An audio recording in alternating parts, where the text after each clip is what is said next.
The Heinemann Podcast is a production of Heinemann Publishing. Heinemann is a provider of resources written by real teachers for real classrooms. Heinemann values teachers as decision makers and students as curious learners. Discover the path to lifelong professional learning at Heinemann.com. Heinemann is dedicated to teachers. I'm Brett from Heinemann, and today on the Heinemann Podcast, author Cornelius Minor on how the teacher is superhero narrative can be misleading if we don't spend time with the imperfections that allow us to be human. In his new book, We Got This, Equity, Access, and the Quest to Be Who Our Students Need Us to Be, Cornelius crafts a better hero story for the profession of education. He writes, we are allowed to fail, reflect, improve, and try again. To do this, he says, it starts with authentically listening to our students. If you're a longtime listener of this podcast, you've no doubt heard Cornelius in earlier episodes, ones like Building Your Teacher Team, or his recent interview with Kwame Alexander.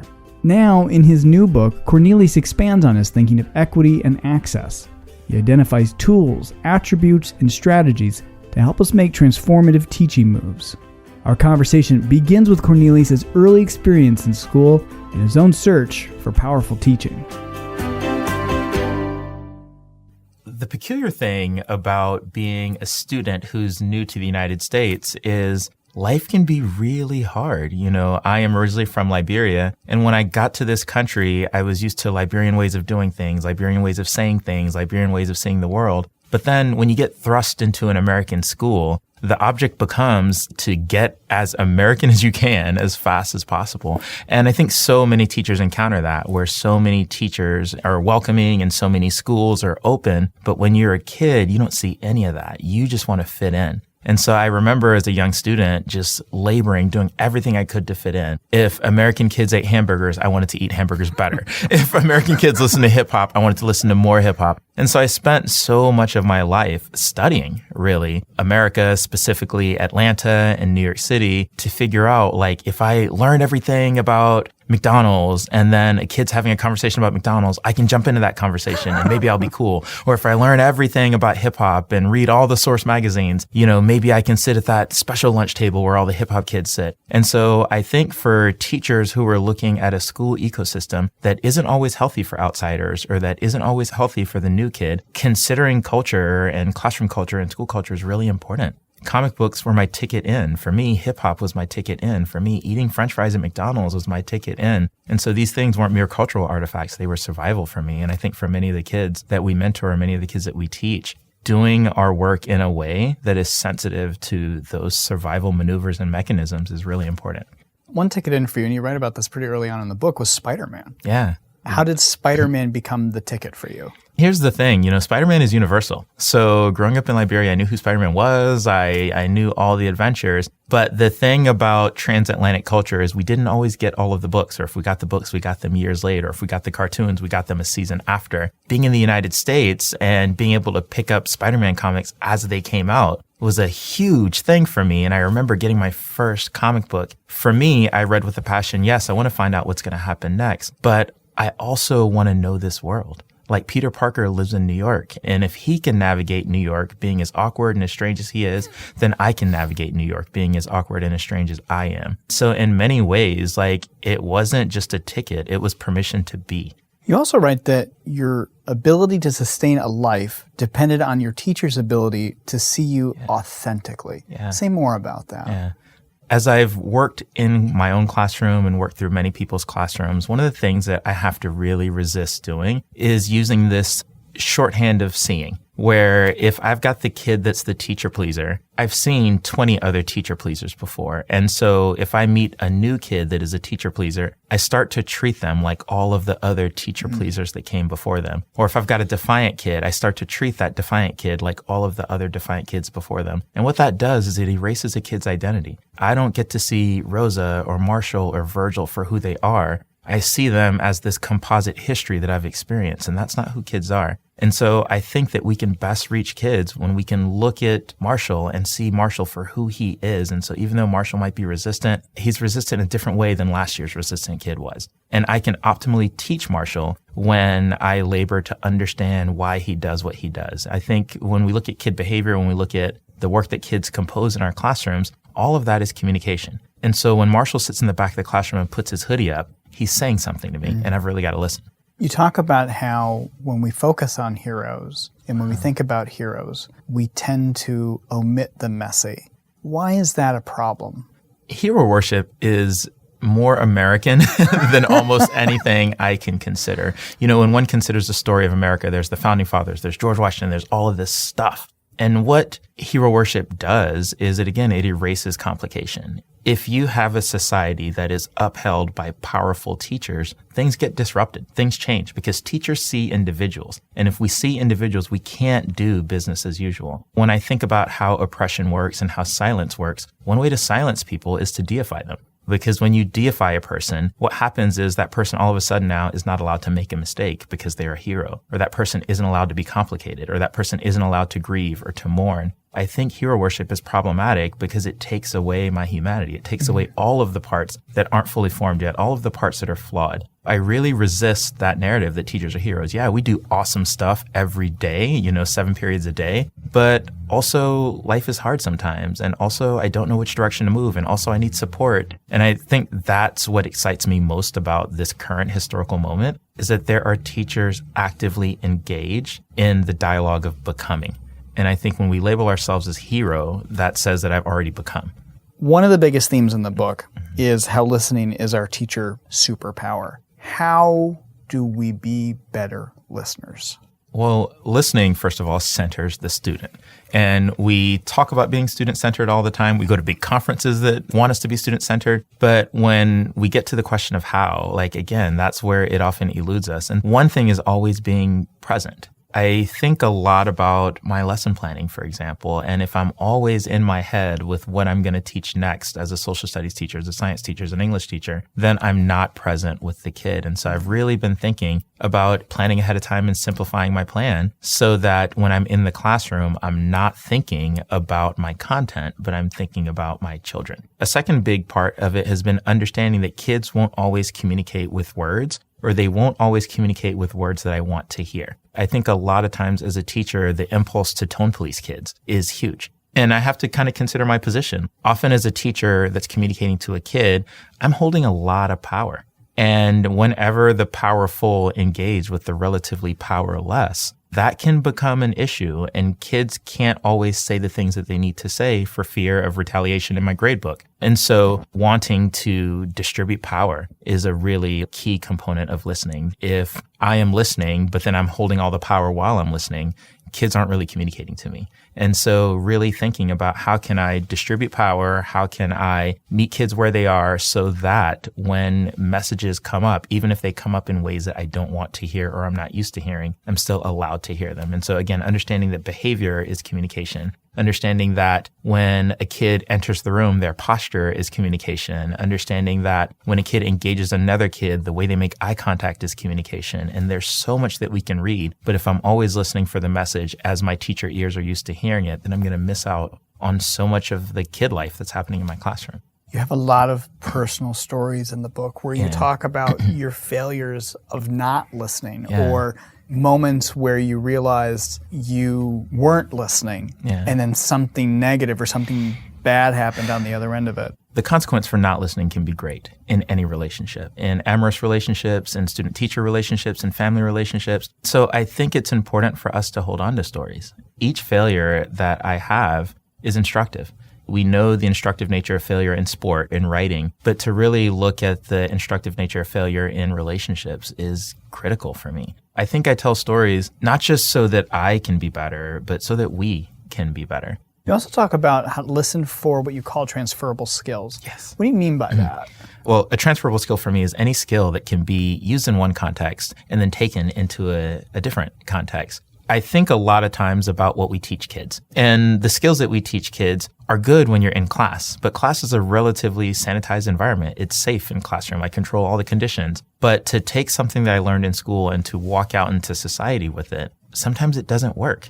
So if I teach kids, this is the way how an essay always goes, and then they walk out into the world and an essay doesn't go like that, that erodes trust. Being able to transfer skills for me isn't just academic, it's relational. That I can build trust in a classroom community if when I teach you a thing in this classroom, it works when you talk to your stepdad. Or if I teach you a thing in this classroom, it works when you talk to your 2 moms. And so like one of the things that's really, really important for me is thinking about how can I help kids to do a thing like text evidence, and then also help them to understand that, yeah, text evidence in my classroom in this essay is also going to help you live in a way in the world where people are going to give you what you want because you're always supporting your ideas with evidence.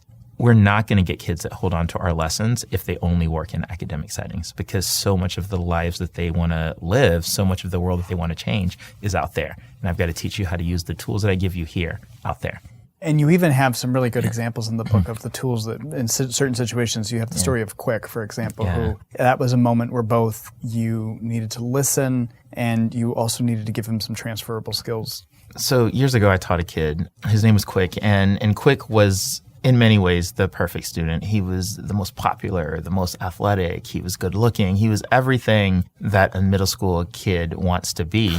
And there was one day during lunch where he stepped into my classroom and he asked me for help. And Quick never struck me as the kind of kid that would need help. And so when he came to me and he's like, Minor, I need your help, I looked at him and I was just like, well, Quick, for all I know, you're passing all your classes. Your friends are really supportive. You don't need my help. And he immediately became angry. And as I watched his anger grow in intensity, one of the things that I realized was my initial statement that you don't need my help was dismissive. That I read his social status and I assumed that a kid like that would never need my help. And so I completely erased his truth in a sentence.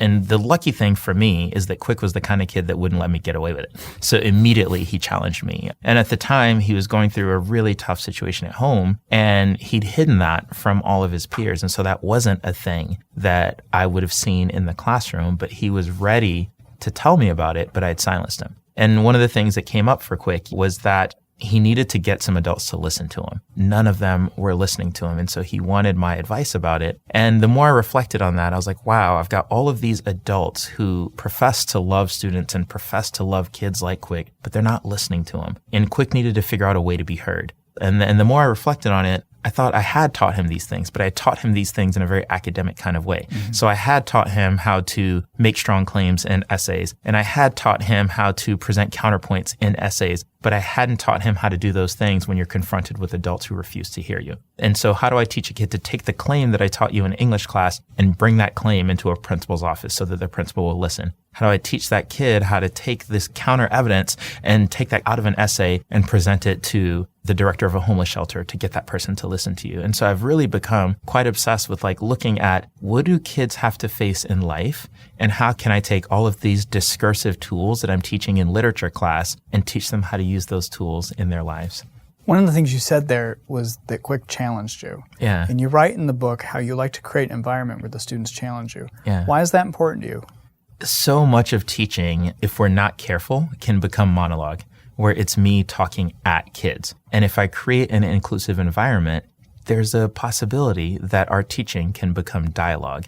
And I live for that possibility. The idea that what I say isn't ever going to be the final word. That learning has to occur, and the best way for that learning to occur is for kids to talk back to me. There are really concrete things that we can do to create these spaces for kids. And one of the things is showing vulnerability so that kids know that I am not an expert. I apologize to kids. And so when I mess up, here's an adult who's going to say, I'm sorry. And so what that communicates is if he messes up again, we can alert him, and it's not going to be dangerous for me, the kid. So many times when kids alert us to our own shortcomings, that becomes an academic liability for the kid. And so what that does over time is it silences kids. We've grown whole generations of kids that don't talk back to adults because we don't let them. And so I think it is really, really important to craft these spaces where kids can challenge us. One of the things that has happened to me is sometimes I silence kids if the message doesn't sound like I want to hear it. There was a day where we were all supposed to go on a field trip to the Botanic Gardens. And the Botanic Gardens in Brooklyn are amazing. They're probably the best botanic garden on the planet. I'm very biased, but they're amazing. And it rained on that day, so we couldn't go. And the kids were visibly disappointed. And as they were filing in that morning, I was meeting them at the door and kind of just telling them that, you know, the rain is pretty severe, so we can't go to the Botanic Garden. And one particular kid was audibly and visibly angry. So when she communicated her anger to me, it was not pleasing to my ears. And so again, I silenced her. But then as I moved through the day, I was like, you know, a kid who's been looking forward to the Botanic Gardens all month is not going to be calm when they talk about not being able to go. And so I realized that I should have created some space for her to be angry, because that's what I would be if I was looking forward to the Botanic Gardens all month. That's what I would be if first thing I learn in the morning is that I'm not going to go on this trip. And so I've really been thinking about, I'm going to communicate a message to some kids, and they're going to feel a certain way. They might be sad. They might be angry. What part of my classroom allows that sadness to sit for a while? And then what part of my classroom helps them to work through that sadness so then it can be productive? I don't allow for things like disrespect or just rampant, unchecked anger, but I do allow for anger because we feel it. I do allow for sadness because we feel it, really illustrating for kids that sadness can belong here, and that's okay. That you're allowed to emote, you're allowed to be an individual, you're allowed to be human. And we all are that. And I think that so much of teaching and learning, we've subscribed to this stoicism that is really unhealthy for us. If a teacher hears that and they get nervous about things like losing control of the room or losing control of the class, how do you respond to that? Yeah, well, there is a way to share power without losing control. And I think about that a lot. For example, everything down to like the time that I use in a classroom. So one of the things that I might say simply to a kid is like, hey, I'm about to teach this lesson. This lesson's going to be 9 minutes long, but I tend to run over sometime. And so could you hold on to my watch and just give me a hand signal when I'm at 8 minutes, and I'll know that I have 1 minute left. And that seems like a pretty innocuous request of a kid, but that does several things. That publicly says to every kid in that room that this teacher values our time. And as teachers, often one of the things that we do is we undermine our own authority by lying to kids. So we say a thing like, hey, we're going to do this thing for 5 minutes. And then 17 minutes later, we're doing the same thing. Yeah. That's an implicit lie. And so kids trust us less. And so being able to say to a kid, I want my lesson to be 9 minutes. Will you help me keep track of the time is a powerful thing, because kids, okay, this guy means what he says. But then every kid in the room just saw me hand power over to another kid. Mm-hmm. So now all of a sudden, a 12-year-old can weigh in with the teacher and say, hey, your lesson's going too long. That simple sharing of power. Now, do I really need a kid to do that? No, I can tell time. But I think it's really important to make these demonstrative, generous, giving power away, being really generous in that way, because then kids start to say, well, what else would he share? And if I shared this idea, would he honor that? And through my actions, the answer is yes. One of the things that I'm always looking at, how can I raise a kid's status in the eyes of their peers? Mm-hmm. And so when you now have the power to ask the teacher to stop teaching, all of a sudden your status in front of your peers goes up. And when you are able to raise a kid's status around their peers, they become loyal to you. That here's a teacher who's not going to demean me. Here's a teacher who's not going to disrespect me. So anything this guy asks, I'm in, and I think that that's really important. What are some other ways that we can remove barriers of success for kids? Yeah, there's so much about school that's about us and not about children.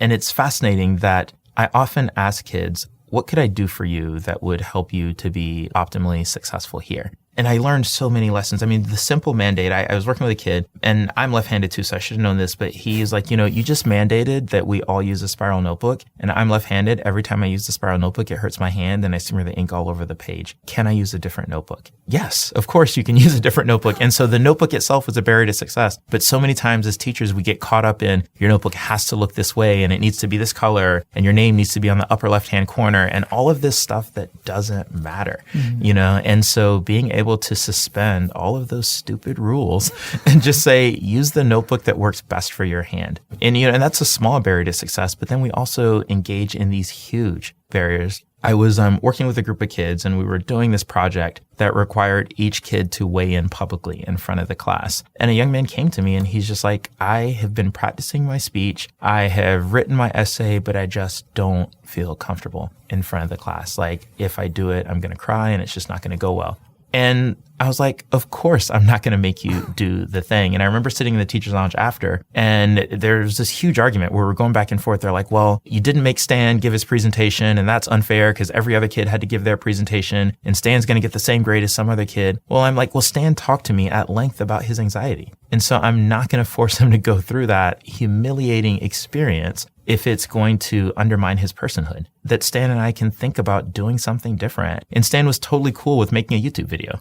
And so we did that instead. And to be the kind of teacher that sticks to the in-class presentation in that particular context, and there's nothing wrong with in-class presentations, but to take a kid who suffers from high anxiety and say that you've got to do it just because every other kid did it is wrong. And then it, again, is a huge barrier to Stan's success. That Stan could communicate his ideas in other ways. He'd already written the essay. He'd already rehearsed the presentation. It was just being in front of the audience that terrified him. And so, hey, we'll do a YouTube video today. And if audiences terrify you and we want to get better at audiences, we can practice later. But really recognizing what each kid needs and laboring to give kids that thing can be powerfully liberating for children. We've talked a lot about how important it is for us to listen to our students and all the different ways that we need to listen to our students. But how do we then come back around to getting our kids to listen to us? Yeah, I think about that so much. And so much of my career has been the eternal teacher battle with these kids just listen to me. But one of the things that I've really started thinking about is if I make it a point to listen to children first and to center their desires in my teaching, then they'll listen. A kid told me once, we were on our way to a soccer game, and he was complaining to me that his parents would not let him go to the 7th grade dance. And he really wanted to go to the 7th grade dance. And I asked him, well, why won't your mom let you go to the 7th grade dance? And he's like, well, she says that she never knows where I am. And so I was like, well, just get good at telling her where you are, and you'll build trust. And he's like, what do you mean? And I couldn't answer in that moment. And I remember going home and thinking about it. And then I showed up the next Tuesday and I remember embedding into my lesson, I was teaching kids how to look at details in their writing. And I was like, one detail that you might want to include in your writing or in your speech is you can be really specific about place and time. Now, when you're really specific about place and time in your writing, that does all kinds of wonderful things as a storyteller. But in your life, if you're really specific about place and time, adults trust you more and they'll be more willing to let you go to dances. And all of a sudden, all the kids looked up at me. They were like, what? And then all their notebooks came out and they were writing this down. So you mean to tell me if I'm specific about place and time, adults will let me do things that I want to do? And I'm like, absolutely. Now, I'm not guaranteeing that this will happen every time. But yeah, if you're the kind of person that gets used to always communicating that, adults will trust you more. I'm really learning to listen to what kids want out of life and make sure that those things are present in my lessons. So if kids want to go to dances more, I think about how can I teach reading? How can I teach writing? How can I teach science? How can I teach social studies in a way that's going to position the kids to be that kind of person in life? There was one kid who was sharing with me that she really wanted to support her grandmother. Her grandmother was going through a medical procedure that was really scary for her, and the adults in her family kept secrets from her. And she wanted to figure out how to support her grandmother, understanding why an adult would keep a secret. But she's like, I feel like no one's letting me in. And so I thought about it again, and I wanted to, we were working on some stuff in social studies. And I was like, so here's a way to study an event that demonstrates your maturity so that people will share more with you. And so, yeah, we did it in social studies. We're looking at the Civil War and we're studying this event in this very mature way. But I'm like, but then you can take this and you can study family events in this same mature way. And you can engage adults in difficult conversations around your personal history, around your family history. So the same difficult conversations that we have around U.S. history, you can have those at home and adults will let you in. And kids listen because they want to be in those conversations at home. And so really identifying what do kids want outside of my classroom and how do I bring those things into my classroom is really important. What I'm noticing there in your teacher moves, Cornelius, is that you aren't necessarily giving your students a response in that second. Yeah. You're talking to them, you're listening to them, but you're also going away, you're thinking through a lot, and then you're coming back a few days later and weaving it into something else. Absolutely. That seems like a really important thing to sort of highlight. How do you balance the need of the answer that you need to give your student right now? Because we know middle schoolers, they want an answer right now. Yeah, exactly. They want everything right now. Exactly. So how do we balance that out between the immediacy and you need time to process, you need time to think? Yeah. One of the things, and I've gotten good at just doing it in front of children, where I just name, here's what I can tell you right now, but because I love you, I'm going to go home and think about it some more and I'll be able to tell you more later. So I always give like a sample, but then I walk away. And then when I come back, I can say, Brett and I 3 days ago were talking about a thing. And so this lesson is for you, Brett. And so I almost dedicate a lesson, or I dedicate an anchor chart, or I dedicate an aside to kids. And so there are several times in my lesson where I'll just say, this thing is in my lesson because of a conversation that I had with Brett. And what happens socially is Brett sits up straighter, and what happens socially is all of Brett's friends start to wonder, how can I get the teacher to dedicate a lesson to me? Yeah. And so it fosters even more conversation. And so people come to me after class and they're like, that thing that you said for Brett, here's what I was wondering. And so I find myself in these really beautiful conversations with people because I'm willing to go home and reflect on it. And I think people know that you love them when you go home and think about them. Mm-hmm. So I don't have to tell you that I love you, because that can feel very awkward in a middle school classroom. But that I go home and that I think about you. And kids come to me all the time. They're like, wow, you really went home and you thought about that question. I'm like, yeah, because you're my student. And I think that that's a big thing, because kids are forever loyal after that. I always joke, and, I teach in Brooklyn, and Brooklyn kids are colorful. And I used to say, that I wouldn't normally say that a Brooklyn kid is well behaved, but they are loyal. And I think that's true of kids everywhere, that as teachers, we struggle with this notion of behavior, and behavior suggests compliance, that you've got to listen to me and do what I say. But I want to build loyalty. I want to listen to you and do some of the things that you say. And so this becomes not a, I have to listen to the teacher thing, but this becomes a we listen to each other, and our classroom community is stronger for it. So how do we balance being a good teacher and being a good employee? That's a tough one.